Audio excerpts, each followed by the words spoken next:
Hello, everyone. Oh, bye, Rick. He loves this camera more than I do. Welcome to Lockdown Lunch with me, Kelly Ransom, coming to you live, or maybe you're watching later, but I'm coming from Boston, Massachusetts. And for those of you who are new to this broadcast thing, I started it a while back when all this stuff started going down with the pandemic, and I realized that I was going to be at home for a really long time, and I wanted to see my friends and share their stories and hear all about what the heck they've been doing, because I don't know what I'm doing. So thank you for tuning in now or later.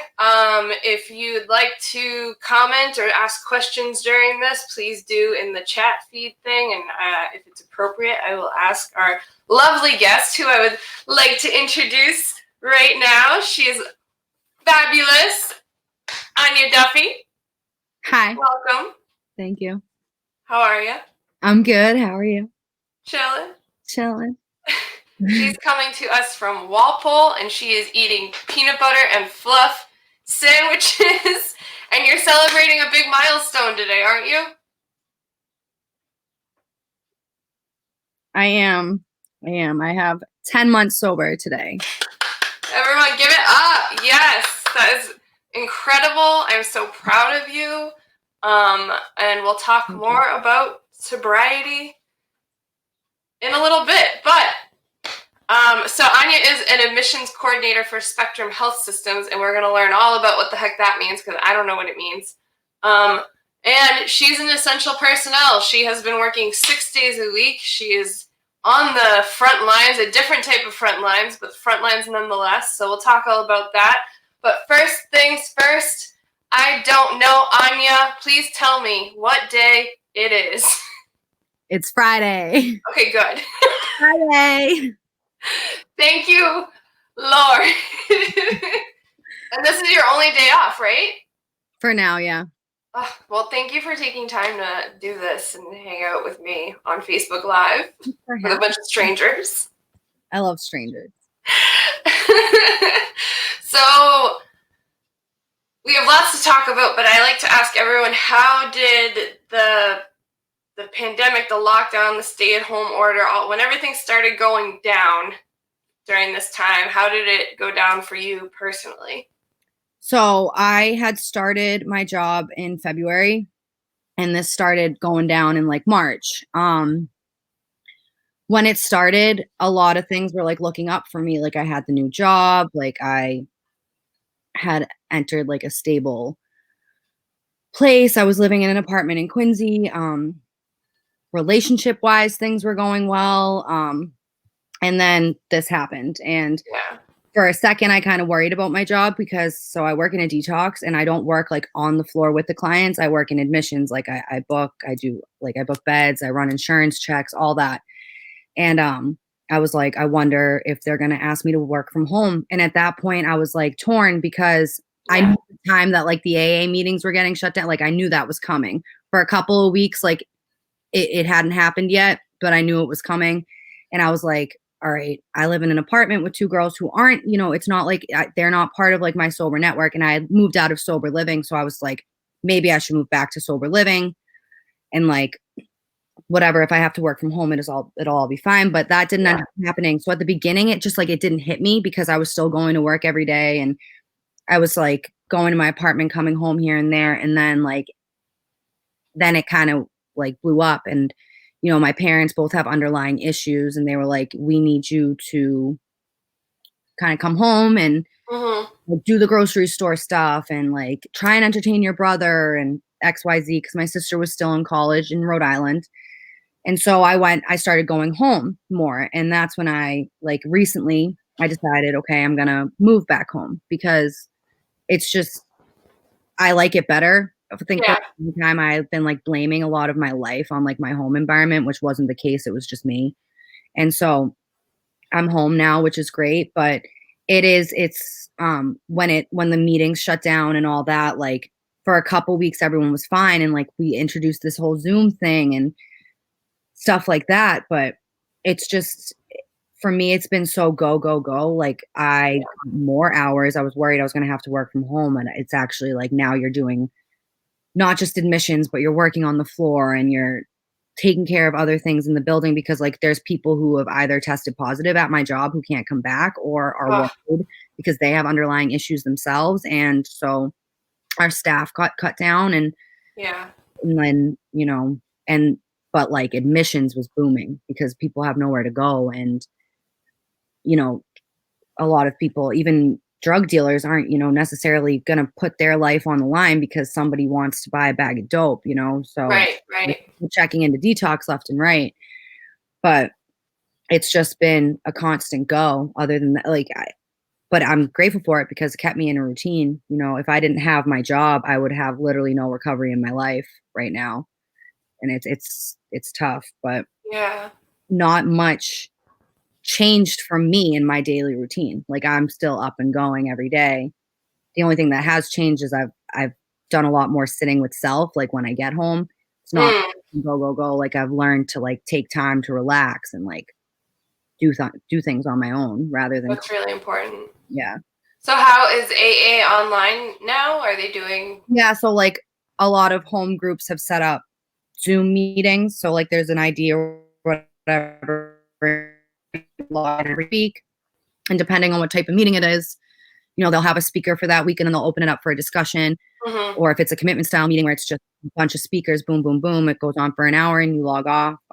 At first it was really weird because you were like, this is not, especially for me, like I was always such a social butterfly. Like AA Yeah. became like literally replaced a bar room for me, you know? So it would like, I would go in and it would be like, like, and it was fun, but now it's like all on the computer and like, you can't like, I'm a big hugger and like, I'm Yeah. always like that. And so it's definitely different. But, I think for the most part, people who have given it a chance, it's working. It's not the same, but it's working. Yeah. I worry about people who don't have access to Yeah. the online like resources for AA, how they're doing. But Yeah. Cause it's like, you don't have to be sober to go to an AA meeting, you know, like even people who are running around down on Mass Ave and stuff before this, like if they wanted to go into an AA meeting down in Boston and get a cup of coffee or sit, yeah, maybe they hear something that changes their like mindset. Like they don't have access to the Zoom, like they don't have sucks. anything like that. So it's just like they're stuck where they're at. And like my parents were talking about it last week. Like if this exact thing happened last year, like when I decided to like, well, first I went a little wild, but then I decided to get help. Like that help wouldn't have necessarily been there for me. And I probably would have entered a whole different level of like what I Yeah. do Ugh. with this going on. So So you must be seeing a lot of that. yeah, yeah. It's been actually on April 20th, like just passed, I lost like one of my closest friends. Like we went through treatment together and he had relapsed. April 20th was his original sobriety date too. Ugh. And he had relapsed. It all started with weed. And like within 48 hours, he was picking up dope. And he came back, got a 24-hour chip at like at our home group.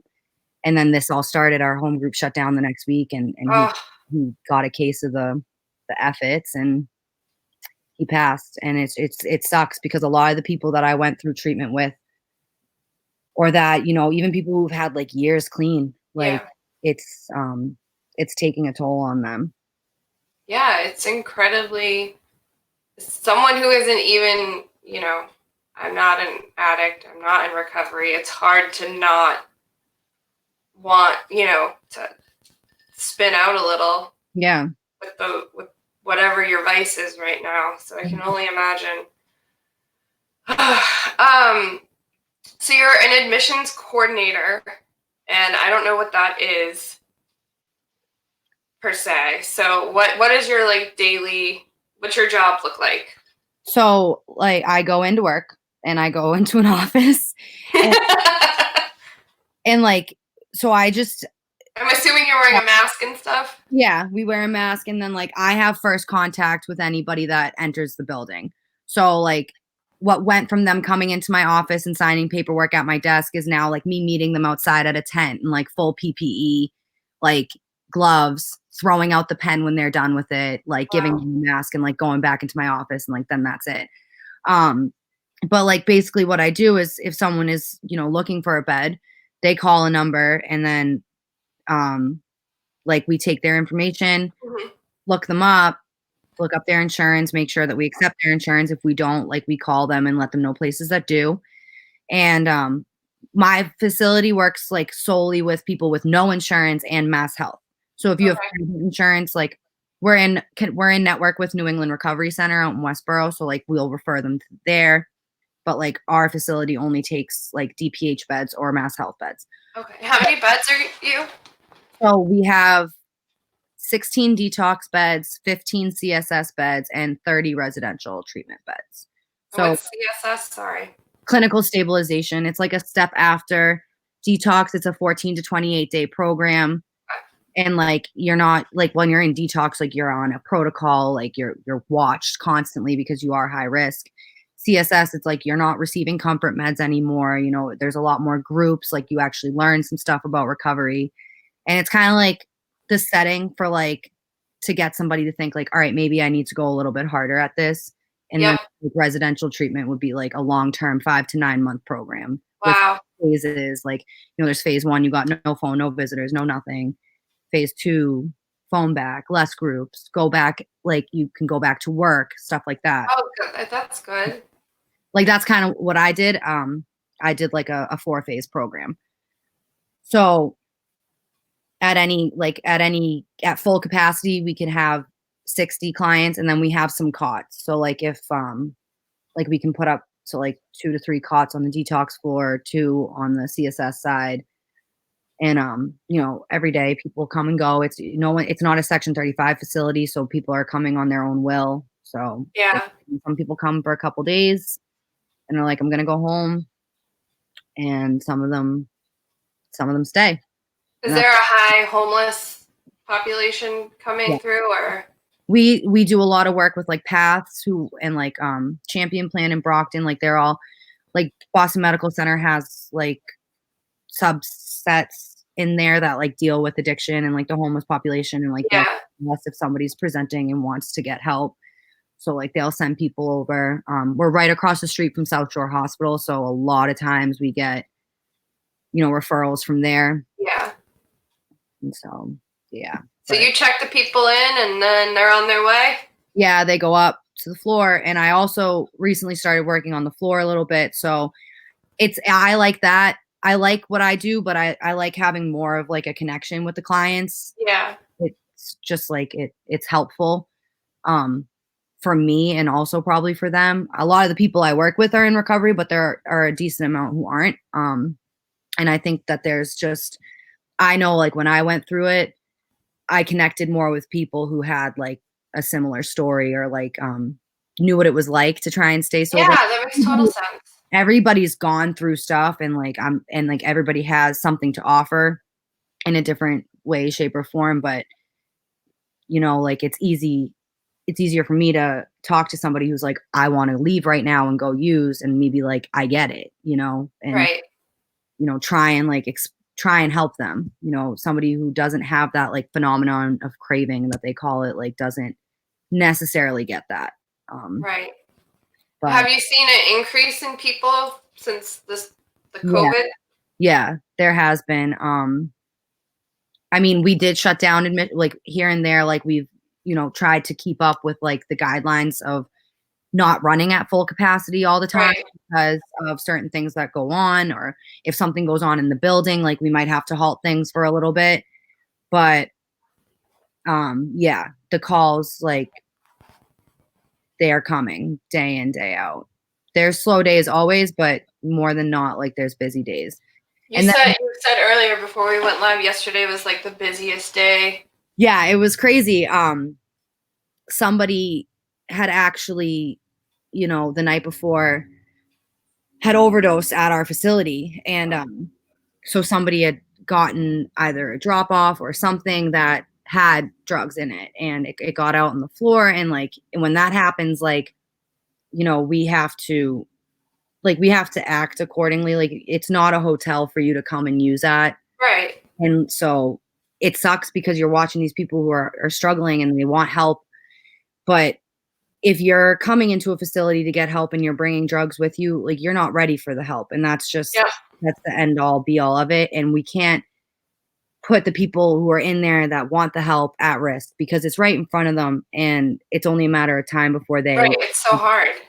activities. So we had people leaving left and right, and then we're trying to book people. And it was crazy because obviously no one's gonna tell you who it was or how it got there or anything like that. And it's no one's fault in particular. That stuff happens at every place. It's crazy because you'd think like, oh, someone's coming into detox, they want help, they're not gonna bring drugs. Well, no, a lot of people just don't want to sleep on the streets and want some food in their stomach. Right. So and like, we don't discriminate against that at all, but it was a wild day because I don't think anybody expected it to pop off the way it did, but like we cut our census almost in half yesterday by the end of the day, just Oh from my God. people wanting to leave or people, not owning up to like what they were up to. And it gets wild at times. And then there's days where it's full and no one leaves. And like, I book absolutely nobody for the day, but Yeah. yesterday was crazy. And I was leaving yesterday and I was like, I feel bad for whoever's down here today, 'cause they got all these beds to fill, but yeah. So when you moved from Quincy, and then you moved in with roommates? Is that, and then you moved in back in with your parents? Yeah. Was that so I was in during all of Quincy this, since or was that July. before? So I moved into my apartment in December. Okay. So not that long ago. Yeah. From July to December, I was in like treatment and sober living. And then I moved into the apartment in Quincy, and the girls were great. It wasn't like anything to do with them. But I had seen two places. One was like a year-long lease and one was month to month. And I was like, I'm gonna do the month to month because at this point I was like, I don't know if I want to go back to school. Like, I didn't know what I wanted to do. And so I was like, this is better. And it ended up working out great because, I was spending so much time at home anyways that it was like a waste. It was just a complete waste of space. Yep. So yeah, I moved back home. Well, it's good you're with your family now, especially during this. Yeah. Yeah, it is. It was so you rely a lot on routine. So I'm wondering, like, has it been work that's kept your routine, or are there other things that you have to do to keep it in place and going during this? I think I was always a creature of habit, but I just didn't realize. Yeah. But I've become like a super creature of habit now. Like, work is definitely helping keep the like 7 to 3 routine where like or eat that type of routine. But like it's when I come home too, like I have to, like, even certain nights of the week I'm in certain places. Like, I haven't really deviated from that. Like, if I'm going to see the boy, as I like to call him, like, notice for the past like 3 months it's been the exact same nights of the week every week. That's good though. And it's like I keep it like that. I've been like, my work schedule does not change for the most part, unless I'm adding a shift. It's never like, oh, she's gonna have work Friday instead of Sunday or that. It's not. And I've been doing like the best I can to not, even if it's slow, like not leave early, just because it keeps me in like my general flow. And like, I don't want to have too much time on my hands to like whatever, go do whatever, take a walk, go to Walmart, whatever I have to do right now. There's not much to do. But before I got this job, like, was working with my dad, and it was more of like a make your own schedule type gig. And like, I quickly fell back into like sleeping till 10 and like till 2. And like, I'm not doing anything with that time. And then the day's gone and stuff like that. So I have like a whole new appreciation for like, even on my days off, like I get up at like 7 at the latest. Good.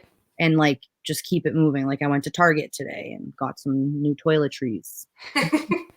Like, do you think that it's important for people right now in recovery to also have a routine? Is that like an important yeah, part? I don't think like you can really practice your recovery, like whatever it be, like if you don't do the steps, if you do them through NA or AA, or you do recovery Dharma, like whatever it be, if you don't have like, they call them like small attainable goals, like for each day. Get up, brush your teeth, like shower, like it's all to start, because like you lose yourself when you're like doing all that. You don't know when the like even something as simple as like making sure you eat 3 meals, because all of that, like the smallest thing can just lead to the next like bad behavior.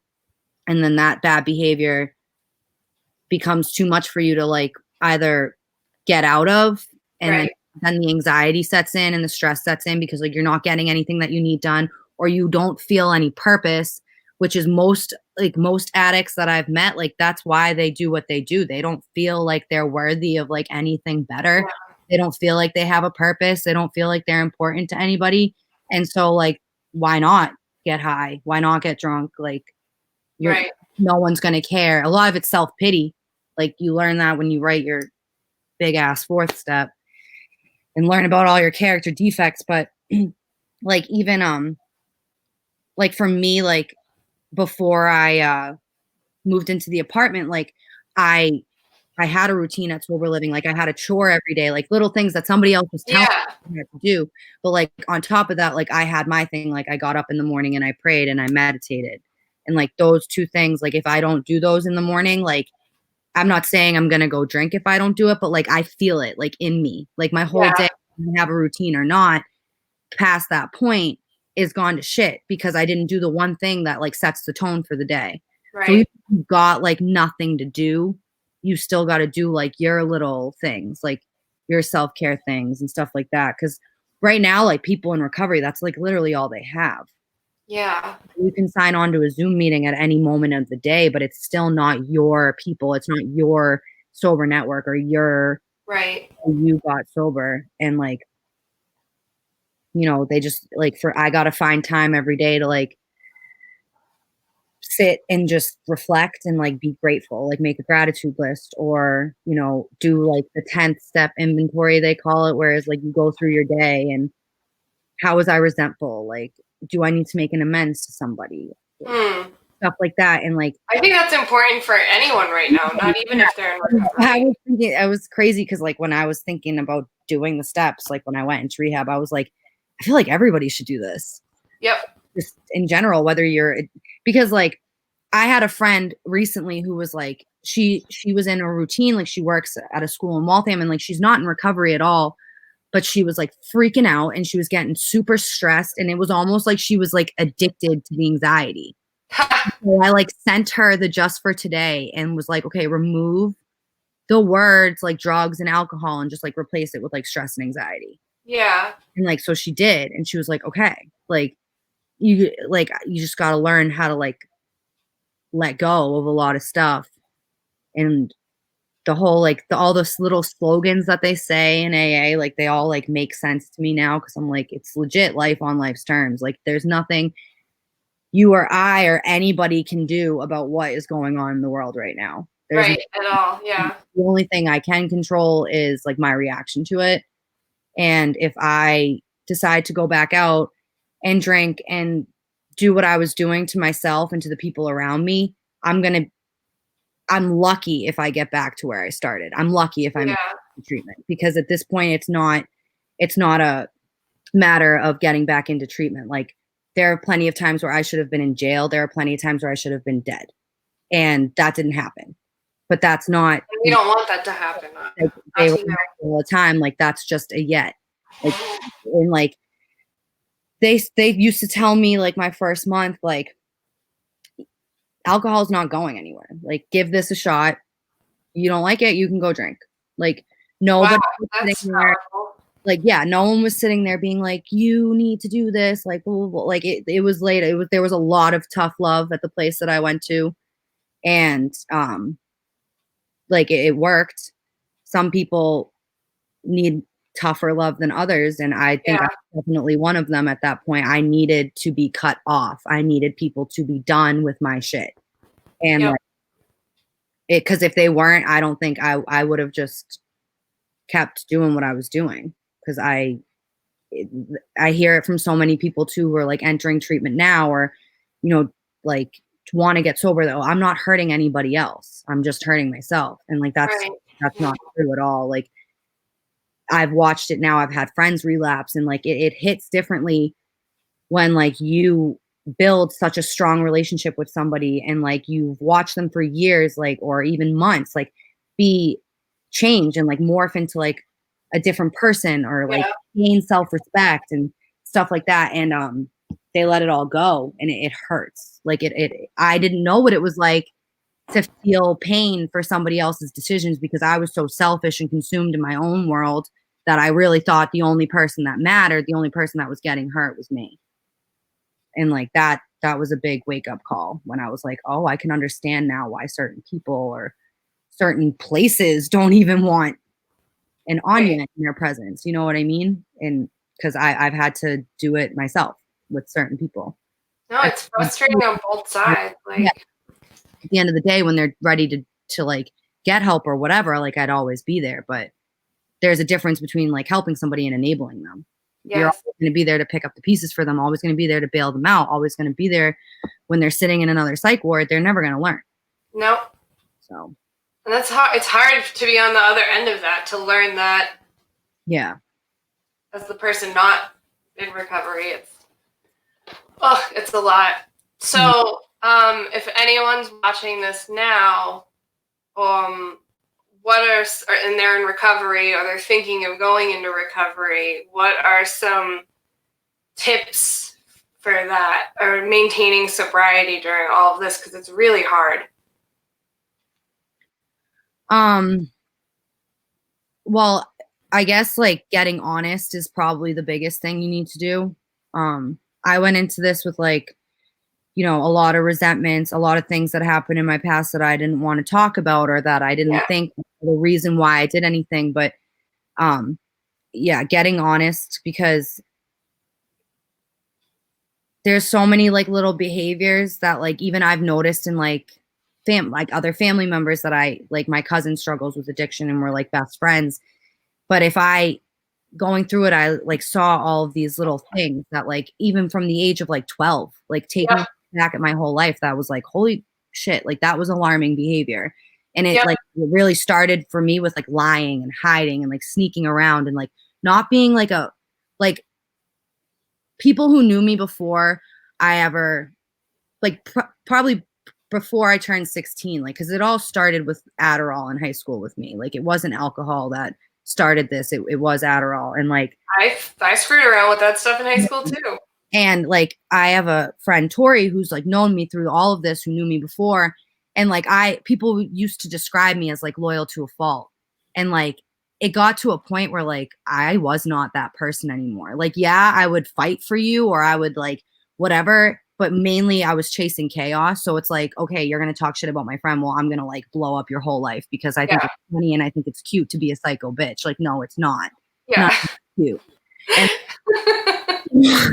like, I mean, it's not funny, but it is too. So I had to get like honest about a lot of stuff, I guess. Like my parents for a long time thought it was just alcohol. Like just recently, like I sat them down and was like, this all started like a long, long time ago. Yeah. And because it's little behavior. So like some people have remained honest for most part. So they don't have a lot to open up to or own up to. But like I was lying through my teeth for years. And like, I was not okay with like who I was as a person. Obviously it's a really selfish program at first. And like a lot of people, like I just had to deal with this with a friend. He's calling everybody up, apologizing because of like what he put them through. And it's like, stop, because your apology right now is bullshit. It's complete bullshit. Like, you need to take this time for yourself. Stop worrying about who's mad at you or where they're at or what's going on in their life, and like fix yourself. Because if you don't become okay with yourself, this is just going to be a vicious cycle. Yep. Like, you need to rein yourself in first. Yeah. So I kind of like granted, I was in a program that didn't let me have contact with the world for a little bit, but even when I got that contact back, like I stopped trying so hard to like reconnect with people because I still hadn't figured out like who I was, because for like 10 years I just kind of ran with whatever was going on and just like clouded everything I felt with like alcohol or benzos or coke or Adderall, like whatever it was that was put in front of me, I was doing it. Yeah. And so like you let all that go, but like there's a lot of work to like, you just got to really, if you get honest like with yourself and like with like whoever's there to help you, like that's really like the first thing I had to do. I had Yeah. to stop lying. I had to stop pretending I didn't have a problem. I had to stop pretending that it was going to be okay for me to like smoke weed one day or whatever. Like Right. I had to accept what was going on, which takes work. Like you don't just wake up one day and say like, okay, I accept this. Like you have like No. a lot of stuff, but there are a lot of resources out there. I mean, like you can go online at any given point and read like the entire big book or whatever. Like the first step would be like if you think that there's something wrong, like ask for help. Doesn't have Yep. to be a person in recovery. It doesn't have to be a doctor. It doesn't have to be, you can go up, like you'd be surprised like the amount of people in the world who, they say 1 in 4 people struggle with addiction. So like I believe that. you take a household, like I'm one of 5 in my house. There you go. So Yep. like there's a 25% chance that the person you're speaking to has either dealt with addiction themselves or knows somebody that has or whatever. So Absolutely. I mean, yeah, just reaching out. off the top of my head, most people I know Yeah. Like have then dealt with it in some way. it's like a lot of people, like I was a huge catastrophizer. Like everything like had to be a big problem. Like everything was the end of the world. And it's like, so I started making gratitude lists. My first sponsor had me make gratitude lists and like even like the little things, like what are you grateful for? Because it just kind of like tweaks your mindset for the day. But it's hard right now with like, you know, you can't necessarily go to the gym or like use those outlets, which like Yeah. before all of this started, like I had gotten big into like going back to the gym and I was working out and like, cause I gained a lot of weight in rehab. I got up to like 186 and like, that was just like, okay, like spiritually and mentally, I was okay with myself, but like physically I wasn't, which Yeah. affecting my like interactions with like people, especially somebody like if there was a guy I liked, like I was like scared, which is like not the Anya that like, No. well, no, it's like, what's up? I'm Anya. Who are you? Yeah. No. And I wasn't like being that person anymore. And like, granted, like a guy was the least of my worries at any of this. course. Like, okay, like do things that make you feel better about yourself. If that's going to the gym, if that's painting your nails, whatever it is, like I just started doing more things that didn't require other people, that didn't require like money. You know, I like kind of try to take away the like materialistic aspect of my life and like just be present. Which like meditation helped with that a lot and like just kind of, you know, doing odd little projects here and there. Like Yeah. researched recently, I was like, I wonder what happened, like what big events happened on each of my birthdays. So I went back from like 1993 till now. That's interesting. So When's your birthday? August 26th. So I like Okay. Googling like all this like weird little stuff and like found out like different things about my birthday. I got big into my horoscope. I don't know. Like they talk about a higher. You're a Leo? I'm a Virgo. Oh. Yeah. that Yeah. So makes a lot of sense to me. so yeah, I don't know, like little things to just distract myself that weren't necessarily, because like you don't want too many distractions. Like you do need to face like what's going on in the world Yeah, that and makes be sense. aware of it. But it's like okay to step outside of like the realm of 8 Overly Road in Walpole and just like kind of drift for a little bit. And like, I don't know, I've been reading a lot. Good. I was just going to ask you, what are some other things you've been doing for your mental health? It seems like a lot. Reading a lot of like nothing very interesting, but it's interesting to me. A lot of like self-help books. I recently read one on boundaries because I learned that I okay, I was able to get to a point where I stopped pushing other people's boundaries, but I was like making my own. I was letting people cross my boundaries, and I wasn't setting like firm enough boundaries that like What's me. it called? It's called boundaries. Oh. I actually just That's easy enough. Therapist like last week. I can't remember who the author was, but it was really good. It talked a lot about like how we are our own like worst enemies, about like when it comes down to like what other people do to you. And like it broke down my fourth step for me a lot too, because like the resentment part, I was like, this is great, I get to write down like everything that everyone ever did bad to me. But like the end goal of your resentments is to write a turnaround on where you had a part in everything anyone's ever done to you, and then your character defects. So like I find out that I'm extremely jealous, that I sit in self-pity, that I blame things on people that had, you know, what nothing to do with it really. You know, insecurities, how like being an insecure person, like you present to somebody with insecurities and like let people walk all over you or whatever it may be. That's what you're gonna get. Like you gotta, it basically teaches you like if you what you want out of somebody, you gotta match. And so like you do like a whole sex inventory thing. And I was like, what the hell is this?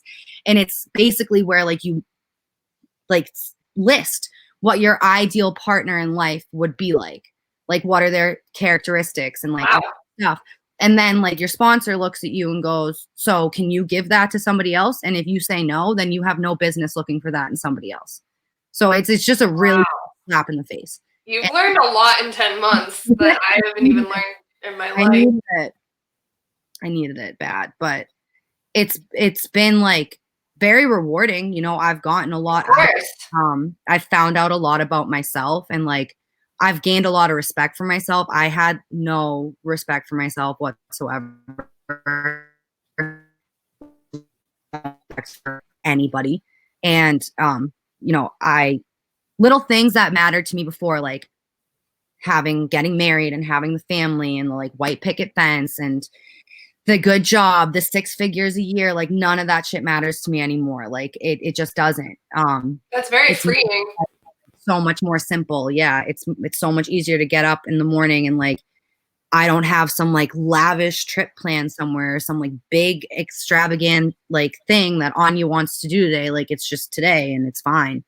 And you know, I have definitely switched gears and like with what I want to do with my life. Because like I was in school for chemical engineering, but hey, you're a little scientist. Yeah, I don't want to do that anymore. I mean, I'm going to finish the degree because it is a bachelor's of science, and which I can get my master's in anything that falls under that realm.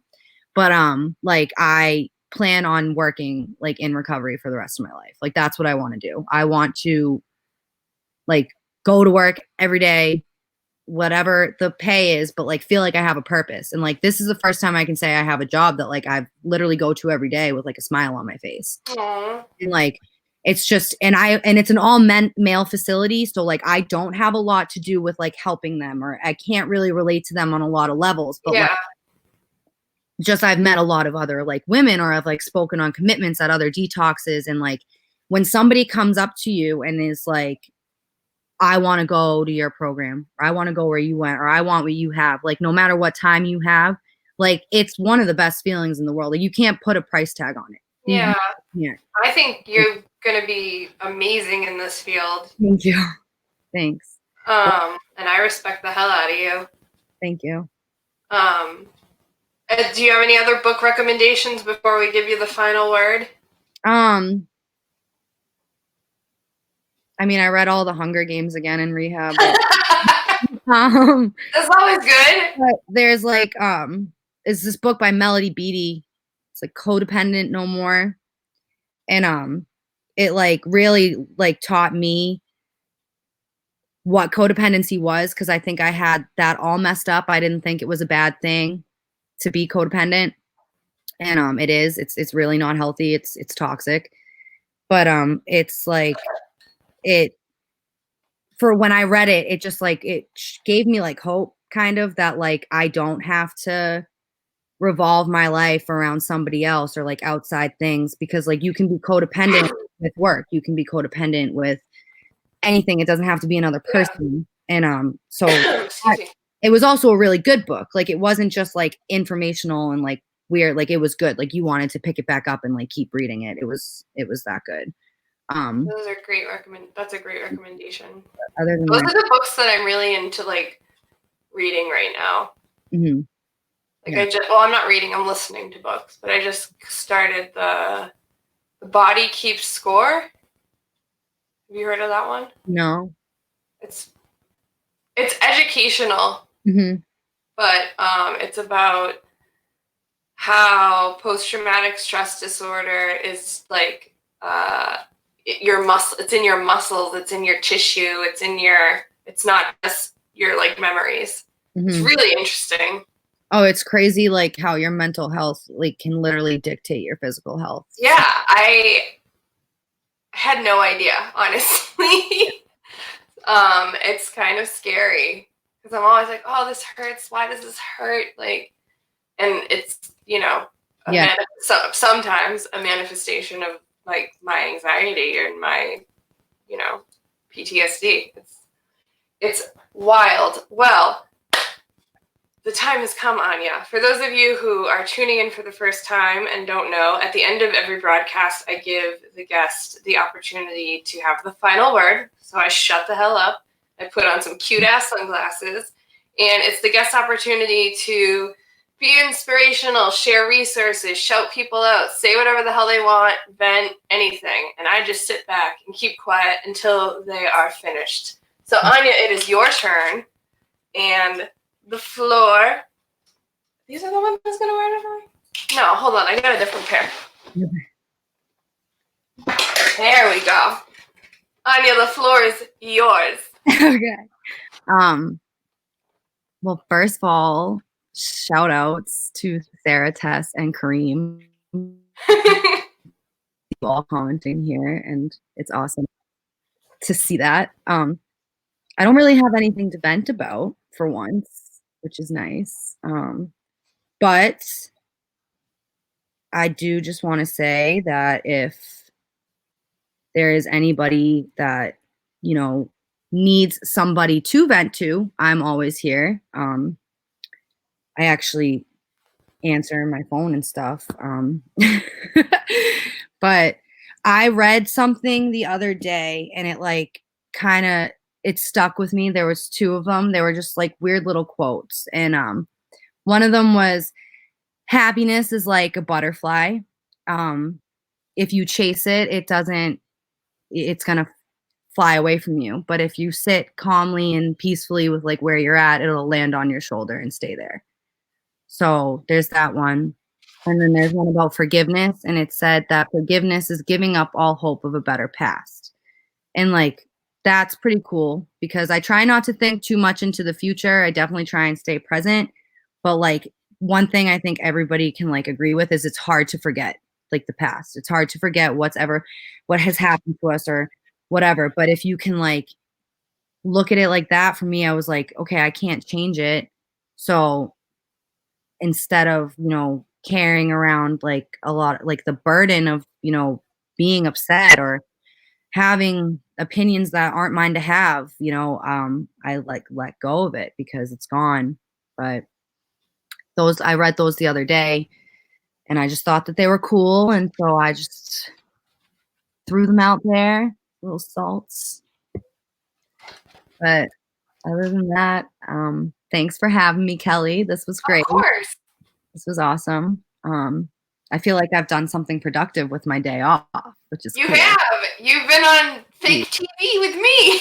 Yeah. So Anya, I am so proud of you. Thank you. Happy 10 months. Thank you. You are incredible. You've always been incredible, and I love you to bits. I love you too. And I'm so glad that you were on here today to wrap up this week with me.